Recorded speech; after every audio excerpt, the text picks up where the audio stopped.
Brother ఏంటి Guntur parliament లో ఇక్కడ జనసేన తెలుగుదేశం బీజేపీ ఉమ్మడి అభ్యర్థిగా మన పెమ్మసాని చంద్రశేఖర్ గారు పోటీ చేయబోతున్నారు. మరి ఇక్కడ ఆయన గెలుపు ఎలా ఉండబోతుంది?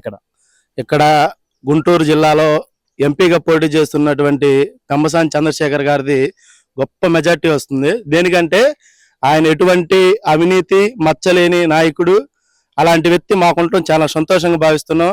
మళ్ళీ తెనాలిలో మాకు నాదెళ్ల మనోహర్ గారు ఆల్రెడీ 10 సంవత్సరాలు చేసి ఉన్నారు. ఆయన ఎంత అభివృద్ధి చేశాడో జనమందరికీ తెలుసు.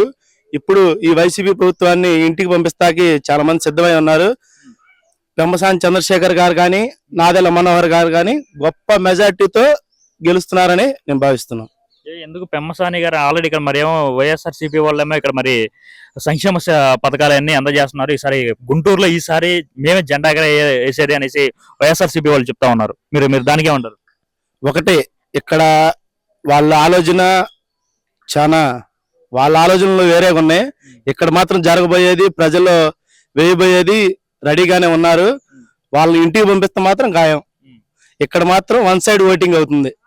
జిల్లాగా ఎంపీ గారు కానీ ఎమ్మెల్యే గారు కానీ వన్ సైడ్ ఓటింగ్ అవుతుంది. నాదెళ్ల మనోహర్ గారు కానీ పెమ్మసాని చంద్రశేఖర్ గారు వన్ సైడ్ ఓటింగ్ తో గెలవబోతున్నారని ప్రమాణ స్వీకారం చేయడం కూడా పెమ్మసాని అనే నేను, నాదెళ్ల అనే నేను 2024లో చేయబోతున్నారని ప్రజలందరూ సంతోషంగా కోరుతున్నారు. ఇక్కడ పెమ్మసాని గారు ఎంత మెజారిటీతో గెలుస్తారు చెప్పలేము.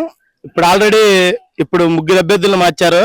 ఒకటి ఉమారెడ్డి వెంకటరమణ గారు, 2 కిలార్ రోసయ్య గారు. అంత ముందుల ఆయన ఏదో పేరుంది. వీళ్ళ ముగ్గురు పోటీ చేస్తాక అభ్యర్థులు నిలబడతల్లా. దేనికంటే మంచి వ్యక్తి. ఆయన మీద పోటీ చేయాలంటే ఎవరి వల్ల కావట్లేదు. పోటీ చేస్తాకి అభ్యర్థి కూడా ఉండరని నేను అనుకుంటున్నా.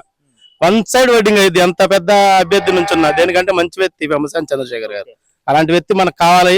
తెనాల్లో మనోహర్ గారు కావాలి. మా లక్ష్యం అదే.